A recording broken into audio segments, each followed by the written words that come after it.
राजस्थान में भारत पाक सीमावर्ती क्षेत्र में असामान्य रूप से बढ़ती अल्पसंख्यकों की आबादी को लेकर बीएसएफ ने अपनी चिंता जाहिर की है।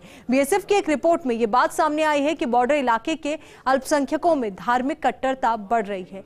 वो अपनी राजस्थानी परंपराओं की बजाय अरब की परंपराओं को ज्यादा तवज्जो दे रहे हैं। ऐसे में गृह मंत्रालय ने कथित तौर पर केंद्रीय सुरक्षा एजेंसियों को सीमा से सटे इलाकों में रहने वाले लोगों की जनसांख्यिकी और आर्थिक जानकारी जुटाने के लिए निर्देश दिए हैं। इसी को लेकर देखिए हमारी ये स्पेशल रिपोर्ट।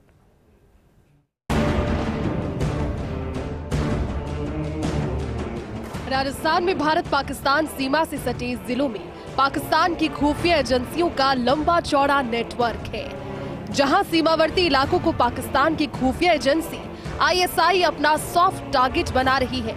पड़ोसी मुल्क इस प्रदेश में अपना जाल फैलाने के लिए हनी ट्रैप से लेकर व्हाट्सएप ग्रुप जैसे सभी तरीकों का इस्तेमाल कर रहा है। राजस्थान के बॉर्डर इलाकों के अलावा अन्य क्षेत्रों में रह रहे मुस्लिमों में धार्मिक कट्टरता को एक साजिश की तरह बढ़ावा दिया जा रहा है। बॉर्डर एरिया में अल्पसंख्यकों की आबादी तेजी से बढ़ रही है। जानकारों ने पाकिस्तान से लगते जिले में असाधारण रूप से डेमोग्राफी बदलने पर गहरी चिंता जताई है। जैसलमेर के सीमावर्ती क्षेत्र भारत पाक सीमा के ऊपर भी बढ़ रही है आबादी। तो बांग्लादेश बॉर्डर के ऊपर आप स्थिति देख लीजिए कि किस प्रकार का असंतुलन हुआ है। तो उस प्रकार का असंतुलन भारत देश के लिए, भारत की अस्मिता के लिए बहुत ही खतरनाक है। ये सरकारों को देखना चाहिए कि भारत पाक सीमा के ऊपर आबादी जिस तरीके से बढ़ रही है, क्या सरकार के ध्यान में है? और अगर सरकार के ध्यान में है तो सरकार क्या कदम उसके लिए उठा रही है? और अगर सरकार उचित कदम नहीं उठाएगी तो आने वाले समय में ये भारत की अस्मिता पर, भारत की स्वतंत्रता पर बहुत बड़ा खतरा होने वाला है कि ये जो सीमा, जो हम सबसे सुरक्षित सीमा मानते हैं हम भारत की, ये आने वाले समय में कब असुरक्षित सीमा हो जाएगी इसका कोई पता नहीं चलेगा। गृह मंत्रालय राजस्थान में भारत पाकिस्तान सीमा पर कट्टरपंथी तत्वों और बॉर्डर पर उनकी गतिविधियों को लेकर सतर्क है। इसके लिए भारत पाकिस्तान सीमा के जैसलमेर जिले में बॉर्डर से सटे गाँव का अध्ययन किया गया। जैसलमेर में बीएसएफ ने कथित तौर पर अन्य समुदायों के 8 से 10% की तुलना में मुस्लिम आबादी में 22-25% तक की हाई ग्रोथ रेट का दावा किया है। बीएसएफ ने इनकी धार्मिकता में वृद्धि और कट्टरपंथ के संकेत के तौर पर अरब रीति रिवाजों की ओर झुकाव सहित अन्य बदलावों की बात भी कही है। हालांकि समुदाय के सदस्यों के बीच किसी भी राष्ट्र विरोधी गतिविधि या पाकिस्तान के लिए साफ तौर पर सॉफ्ट कॉर्नर होने का कोई सबूत नहीं मिला। राजस्थान के सीमावर्ती इलाकों को लेकर 2018 में आई रिपोर्ट में कई अहम खुलासे हुए थे।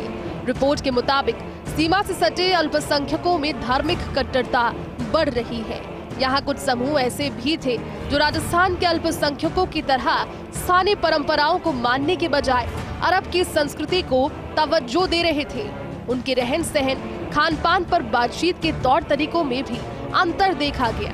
पूरे भारत के सीमांत क्षेत्र में लगातार एक तरफा एक समुदाय विशेष की आबादी बढ़ी है। नेपाल और बंगाल के बॉर्डर पे जिस प्रकार से मुस्लिम आबादी बढ़ी है, यह अत्यंत चिंतनीय विषय है और भारत सरकार ये निर्णय ले रही है कि उन स्थानों की व्यक्तिगत एक व्यक्ति की सर्वे की जाए और किस तरह से आबादी बढ़ी है। ऐसा ही जैसलमेर और राजस्थान के जो विभिन्न सीमांत क्षेत्र है, इसमें जैसलमेर के साथ ही बाड़मेर और बीकानेर क्षेत्र है, इन क्षेत्रों के भी सीमांत क्षेत्र में लगातार एक ही जाति विशेष के लोगों की ढाणियां और एक ही जाति विशेष के लोगों की आबादी निरंतर दिखाई दे रही है।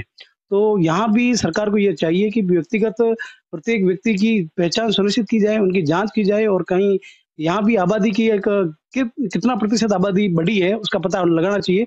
इस देश की आंतरिक सुरक्षा को खतरा उत्पन्न करने वाले लोग जिस प्रकार से दूसरे देश के लोगों को यहाँ पर आकर के शरण देना, उनको यहाँ की नागरिकता देने में सहयोग करना और उनको यहाँ पर निवास करने के लिए जिस प्रकार से अवैध रूप से जो संरक्षण दे रहे हैं लोग, उन सभी लोगों के ऊपर कठोर कार्रवाई होनी चाहिए। इस देश के लिए, राजस्थान राज्य के लिए और सीमावर्ती क्षेत्र के लिए ये बहुत ही चिंताजनक विषय है और इस चिंताजनक विषय के ऊपर सरकार को और जागरूक नागरिकों को अपनी जिम्मेदारी निभाते हुए इस देश के लिए चिंता करना बहुत आवश्यक है। सरहदी जैसलमेर जिले में सीमा के नजदीकी लोगों में तेजी से हो रहे रीति नीति और धार्मिक बदलाव के चलते गृह मंत्रालय एक्टिव हो गया। इसके लिए मंत्रालय ने सुरक्षा एजेंसियों को कथित तौर पर बॉर्डर इलाके में रहने वाले लोगों की जनसांख्यिकी और आर्थिक जानकारी जुटाने के निर्देश दिए हैं। फर्स्ट इंडिया न्यूज के लिए जैसलमेर से सूर्यवीर सिंह तंवर की रिपोर्ट।